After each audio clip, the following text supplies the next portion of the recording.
వెంకటరామరెడ్డి గారు, కె వెంకటరామరెడ్డి గారు,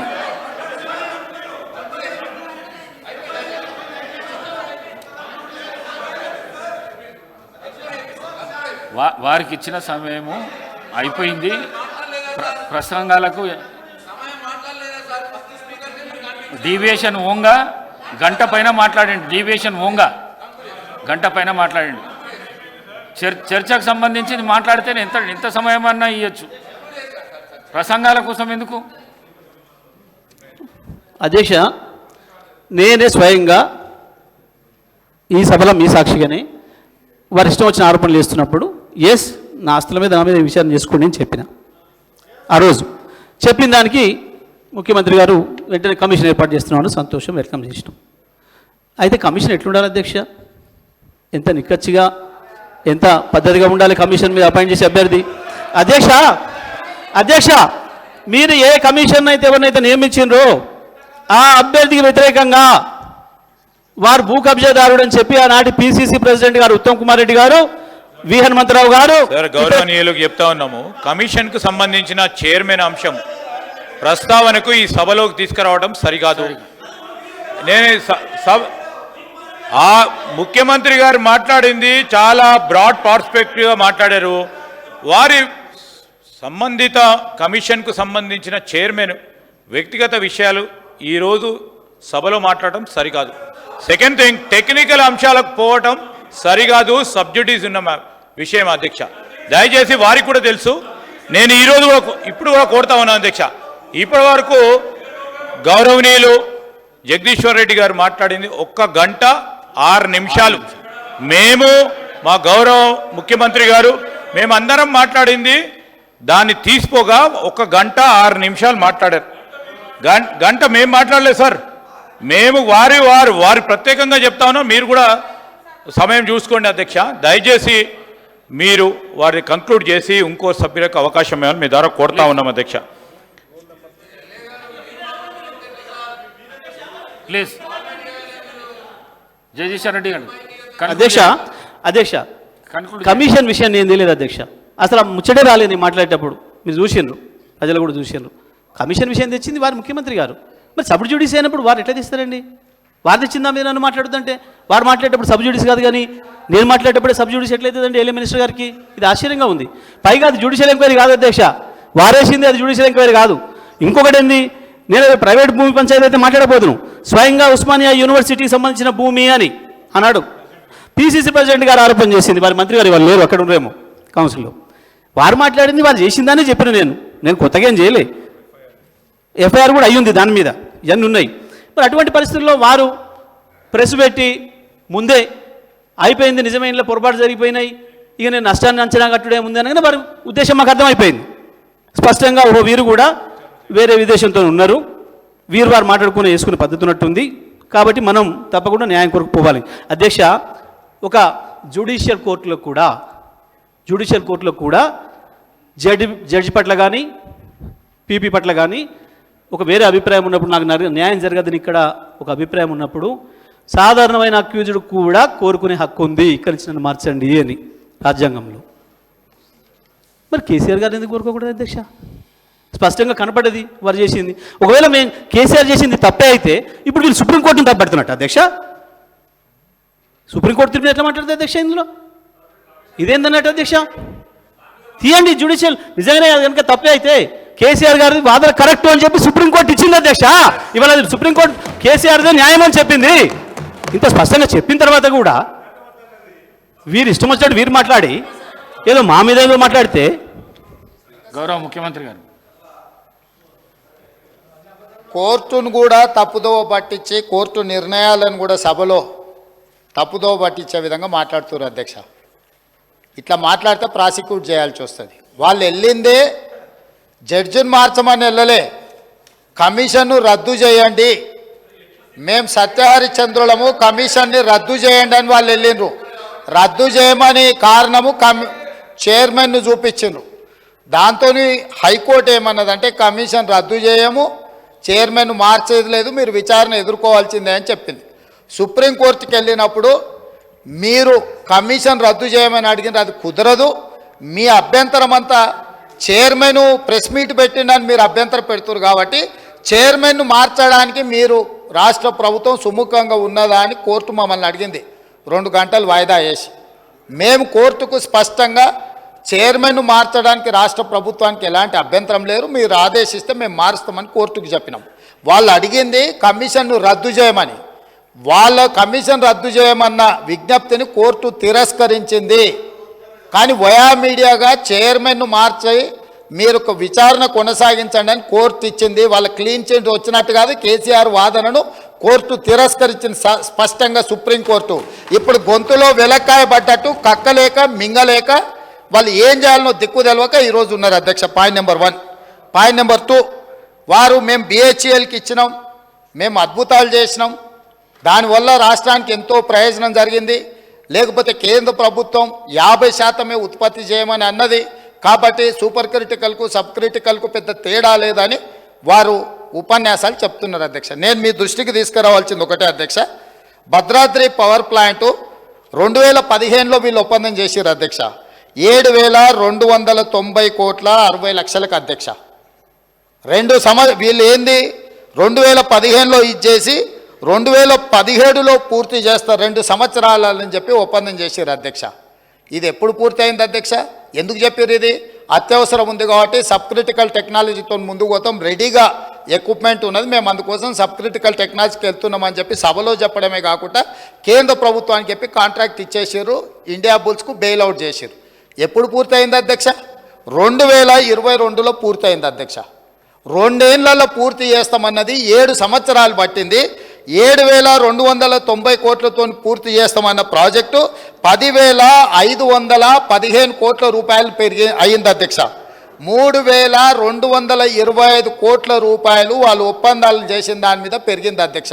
అంటే దాదాపుగా 45% అంచనాలను పెంచి ఈరోజు పర్ మెగావాటు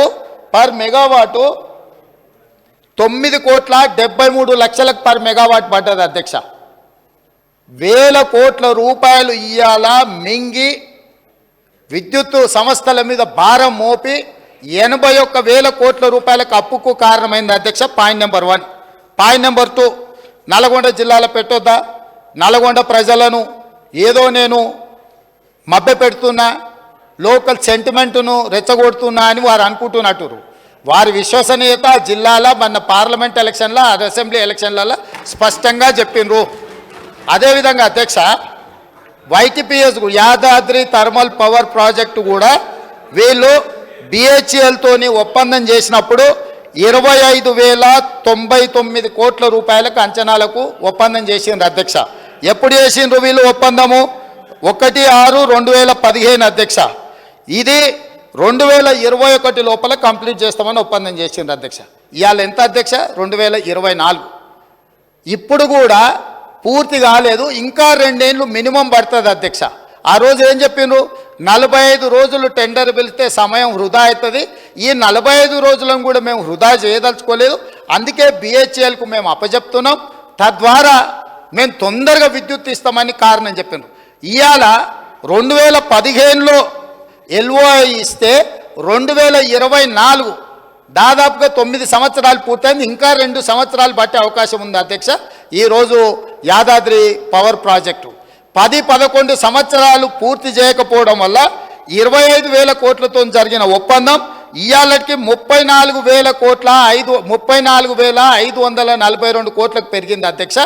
ఇంకా పూర్తి కాలేదు కాబట్టి ఇది ఇంకా ఒక 5-6 కోట్లు పెరిగి 40,000 కోట్ల రూపాయలకు చేరుకునే అవకాశం ఉంది అధ్యక్ష.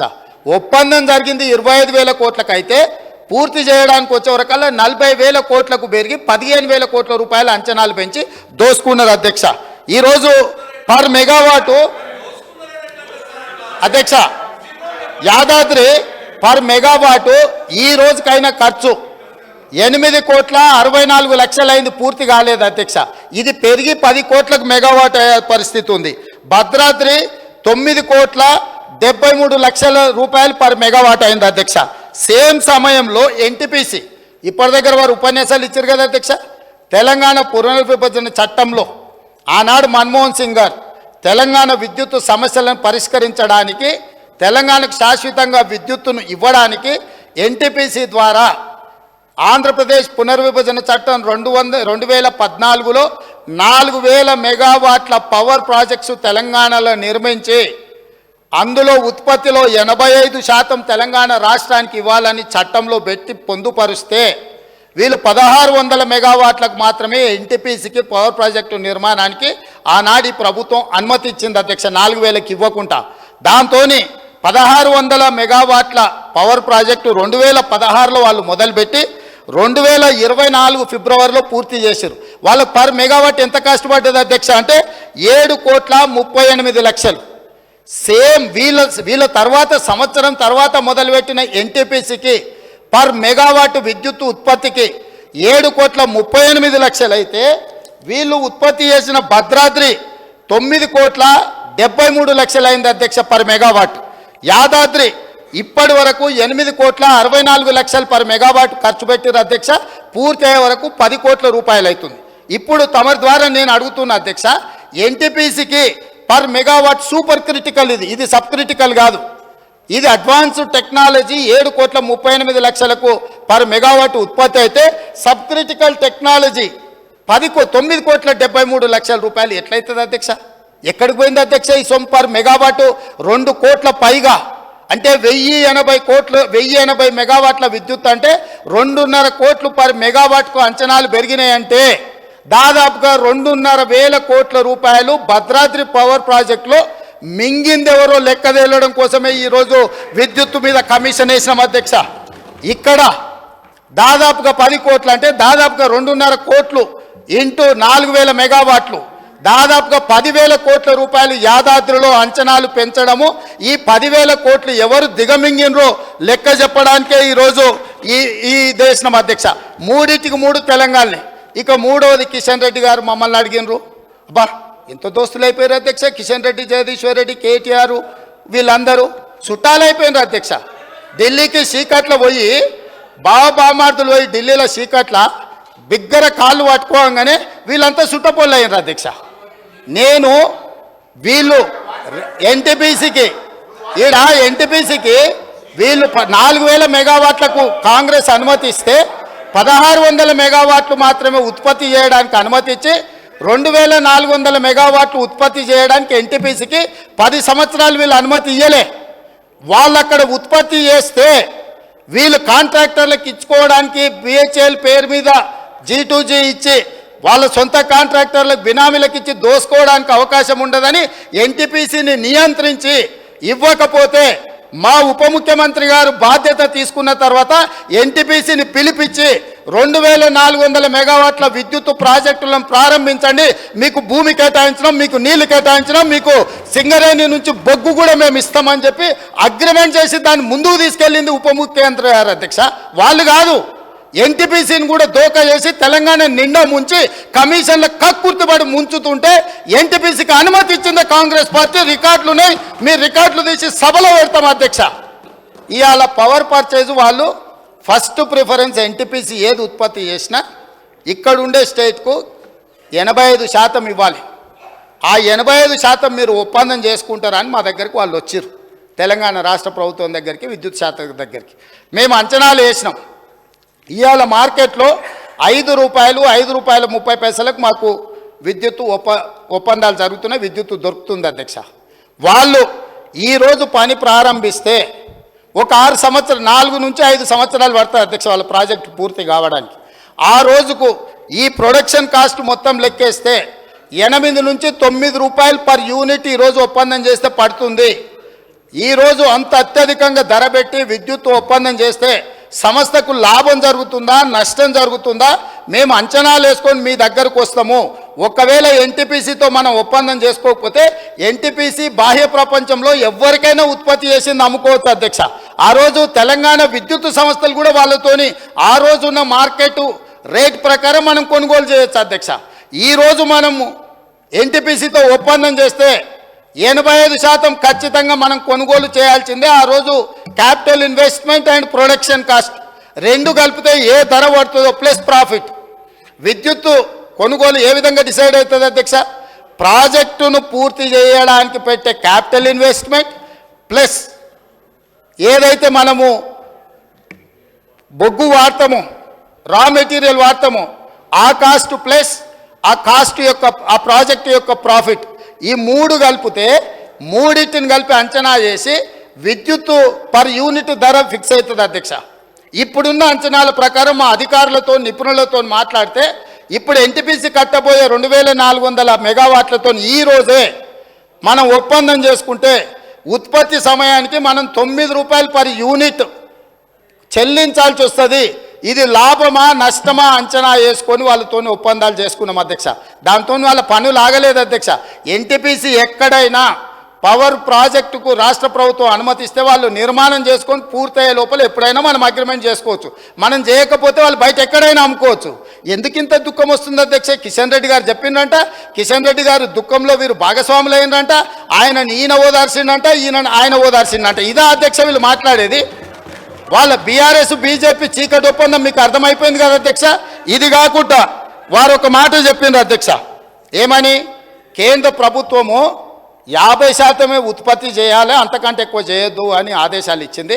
50% ఉత్పత్తి చేస్తే సబ్ క్రిటికల్ టెక్నాలజీ కంటే కూడా ఎక్కువ బూడిద వస్తుంది, ఎక్కువ నష్టం వస్తుందని ఎప్పుడు చెప్పింది అధ్యక్ష కేంద్ర ప్రభుత్వం? ఈ మాట 2023-24 సంవత్సరంలో చెప్పింది.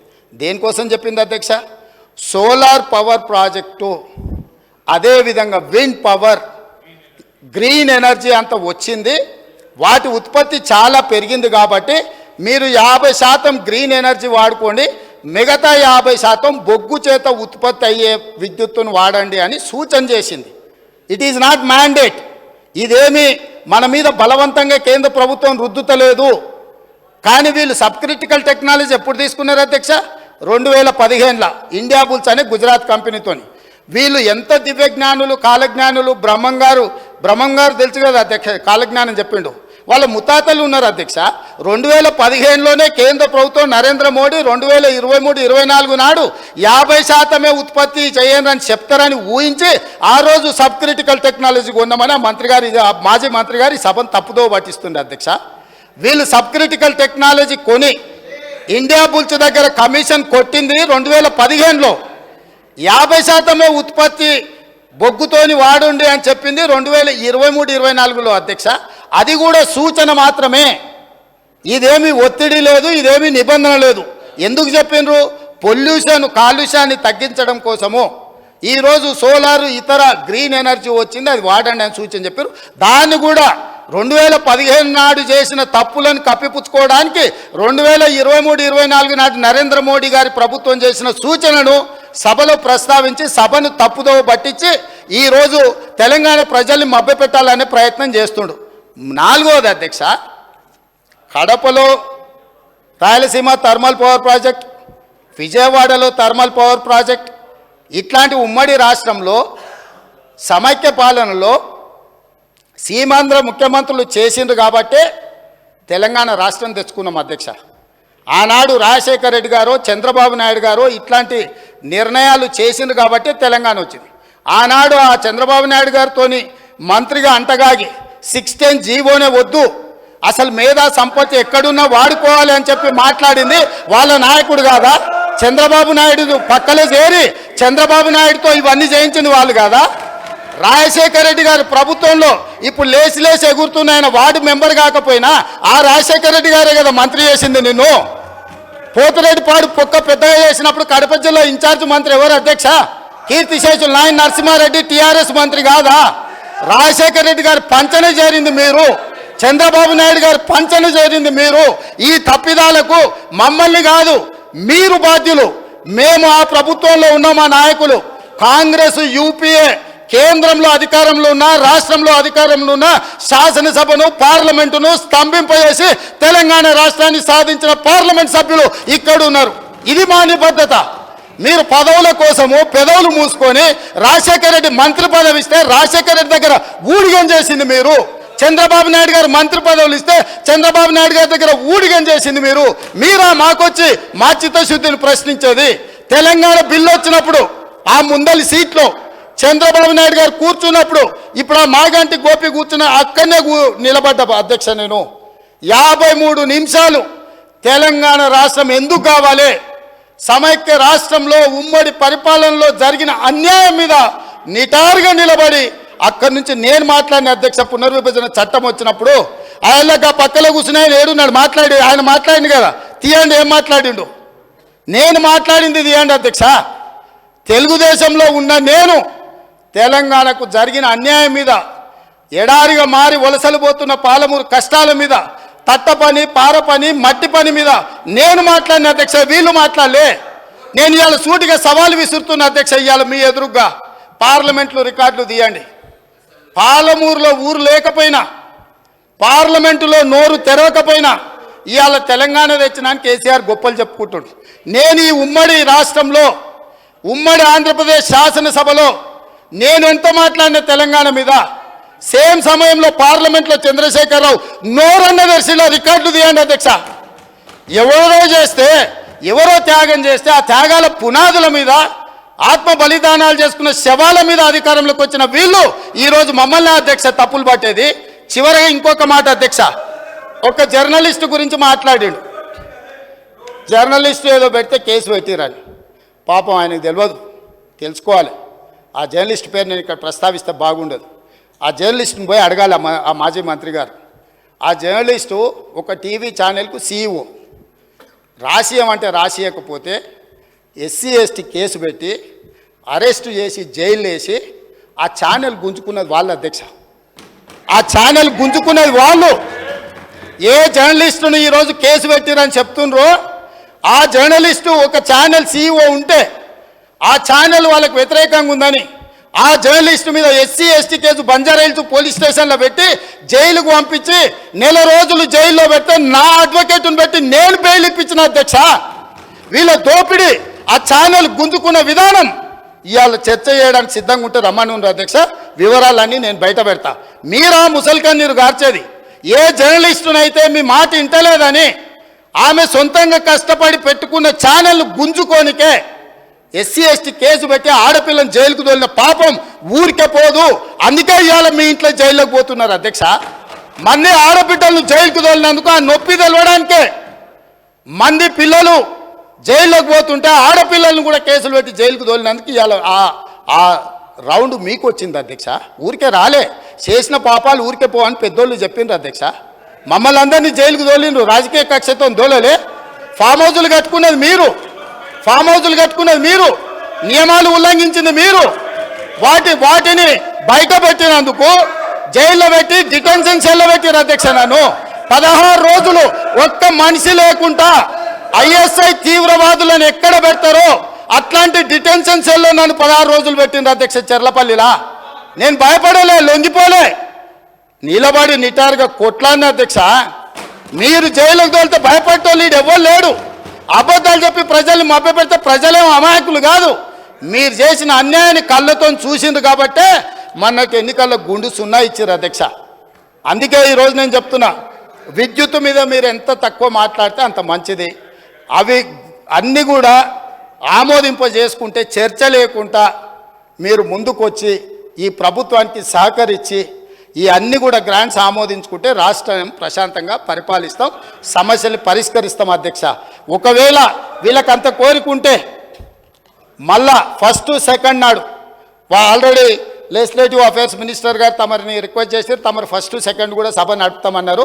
ప్రత్యేకంగా 10 సంవత్సరాల వాళ్ళ పరిపాలన మీద, వాళ్ళ గొప్పతనాల మీద రాత్రింబగళ్ళు సభ వాయిదా వేయకుండానే, 1 గంట కూడా విరామం ఇవ్వకుండా చర్చకు మేము సిద్ధంగా ఉన్నాము. ఇవాళ సభ్యులకు నా సూచన ఒక్కటే, గ్రాంట్స్ మీద మీ సూచనలు ఏమని ఉంటే ఇవ్వండి, మాకు అభ్యంతరం లేదు. అంతే తప్ప ఇట్లాంటి ఊకదంపుడు ఉపన్యాసాలు మీరు మాట్లాడిన కొద్దిగా మీరు అబద్ధాలు చెప్పడం మానకపోతే నేను నిజాలు చెప్పడం కూడా మానాను అధ్యక్ష. మీరు ఎంత అబద్ధాలు చెప్తే నేను అంత నిజాలు చెప్తా. కాబట్టి తమరు వారికి ఆదేశాలు ఇచ్చి డైరెక్ట్గా సబ్జెక్ట్కి కన్ఫైన్ అయ్యి మాట్లాడిపించి ఇవన్నిటిని కూడా ఆమోదింపజేయాల్సిందిగా తమరికి విజ్ఞప్తి చేస్తున్నా అధ్యక్ష. కె వెంకటరామరెడ్డి గారు, కె వెంకటరామరెడ్డి గారు,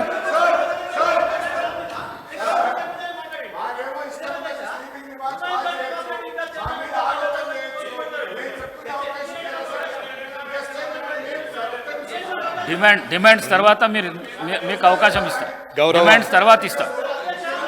డిమాండ్స్ తర్వాత ఇస్తా. మీ పేరు ఎక్కడ కూడా సభానాయకుడు మీ పేరు ఎక్కడ కూడా యూజ్ చేయలేదు. డిమాండ్స్ తర్వాత నేను ఇస్తా. వెంకటరామరెడ్డి గారు, వెంకటరామరెడ్డి గారు. సభాధ్యక్షులకు నమస్కారం.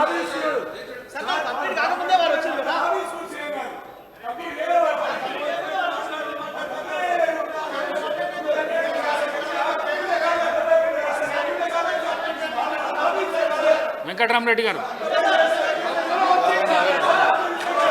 గౌరవ సభాధ్యక్షులకు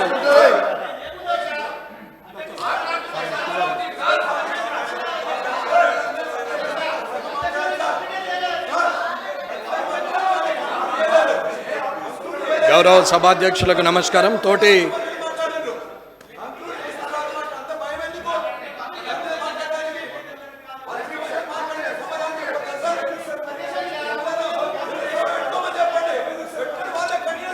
జగదీశ్వర్ రెడ్డి గారు, సభా మర్యాదను కాపాడండి. జగదీశ్వర్ రెడ్డి గారు, మీరు వెళ్ళకు రావడం ఏంది? వీళ్ళంటే కొత్తోళ్ళు వచ్చిండ్రేమో, మీరు వెళ్ళకు రావడం ఏంది? సభా మర్యాదను కాపాడండి. వీళ్ళంటే కొత్త వాళ్ళు, వాళ్ళకి తెలియదు.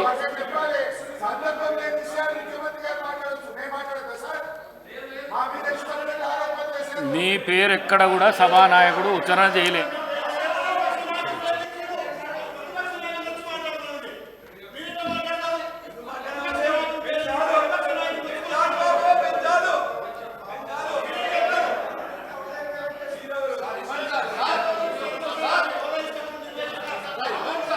గౌరవ ఒక్క నిమిషం జగదీశ్వర్ రెడ్డి గారు, 1 మినిట్ మాట్లాడండి. అధ్యక్ష జర నేను ఒక్క నిమిషం మాట్లాడతాను. అధ్యక్ష సమయం 1 గంట అవుతున్నది. డిమాండ్పై చర్చను 3 గంటలకు ముగియవలసి ఉన్నది. గౌరవ సభ్యులకు నా సూచన ఒకటే, డిమాండ్పై చర్చ చేయాలి, అందరికీ సమయం ఇవ్వాలి. ఉప ముఖ్యమంత్రి గారు జవాబు ఇవ్వాలి దయచేసి. జగదీశ్వర్ రెడ్డి గారు. అధ్యక్ష ధన్యవాదాలు అధ్యక్ష. వాస్తవానికి ఉప ముఖ్యమంత్రి గారు ఇవ్వాల్సిన మొత్తం సమాధానం ముఖ్యమంత్రి గారు ఇచ్చేసిండ్రు. దానికి మించి ఇంకా దాడి చేసిండ్రు. మళ్ళీ డిబేట్ అవుతున్నారు మీరు. అరే అధ్యక్ష, అన్ని శాఖల మీద అధ్యక్ష ఇప్పుడు ముఖ్యమంత్రి గారు మళ్ళీ 20 నిమిషాలు మాట్లాడింది. మాట్లాడొచ్చు, మీకు తెలుసు అధ్యక్ష. మళ్ళీ దాని మీద ముఖ్యమంత్రి గారు 20 నిమిషాలు మాట్లాడి మీరు నన్ను 1 నిమిషంలో పూర్తి చేయాలి అధ్యక్ష. మాట్లాడండి అధ్యక్ష. వారు చాలా డెమోక్రటిక్గా ఎంతసేపు అయినా మాట్లాడవచ్చు అని వారు చెప్తున్నారు. తమరు దయచేసి అట్లనే మాకు కూడా అవకాశం ఇస్తే, ముఖ్యమంత్రి గారికి 20 నిమిషాలు ఇచ్చినందుకు నాకు 10 నిమిషాలను ఇస్తే కంప్లీట్ చేయగలుగుతా అధ్యక్ష. వారు 20 నిమిషాలు ఆరోపణలు చేస్తే నేను 10 నిమిషాలను సమాధానం చెప్పకపోతే ఎట్లా అధ్యక్ష? చూసే వాళ్ళు కూడా ఏమనుకుంటారు అధ్యక్ష, మనకి ఇబ్బంది అవుతుంది కదా అధ్యక్ష. చాలా విషయాలు వారు ప్రస్తావించారు. సరే, critical, super critical, sub critical సంబంధించి అది కూడా సబ్జెక్ట్ మాట్లాడడానికి సిద్ధంగా ఉన్నాం. మళ్ళీ చర్చ పెట్టుకుందాం అన్నారు. తప్పకుండా పెట్టుకుందాం, ఎన్ని రోజులైనా పెట్టుకుందాం, అందులో సందేహం ఏం లేదు. మేము చర్చకు సిద్ధంగానే ఉన్నాం. అదేవిధంగా కమిషన్ విషయం తెచ్చిండ్రు, కోర్టు విషయం తెచ్చిండ్రు. అసలు కోర్టు విషయం ప్రస్తావించిందే వారు, కమిషన్ విషయం ప్రస్తావించిందే వారు, మేము కాదు. వారు మాట్లాడితే తప్పు కాదు, మేము మాట్లాడంగానే ఏదో ఏలే గారు లేచేసి ఇది సబ్జుడిస్ ఇది అని అన్నారు. అది వారు కూడా వర్తిస్తుంది అనుకుంటున్నా. సబ్జెక్టే సార్, నేను వారు మాట్లాడే సబ్జెక్ట్ మీద కనీసం పాసింగ్ రిమార్క్ కూడా చెప్పొద్దా సార్ నేను? అధ్యక్ష, మరి ఈ రకంగా అన్నీ చెప్పుకుంటూ వచ్చిండ్రు. ఇక కిషన్ రెడ్డి గారికి వీరికి సంబంధించిన విషయం, కిషన్ రెడ్డి గారి పేరు నేను ప్రస్తావించలే, వారి సభ్యుడు రాజగోపాల్ రెడ్డి గారు ప్రస్తావించారు ఫస్ట్.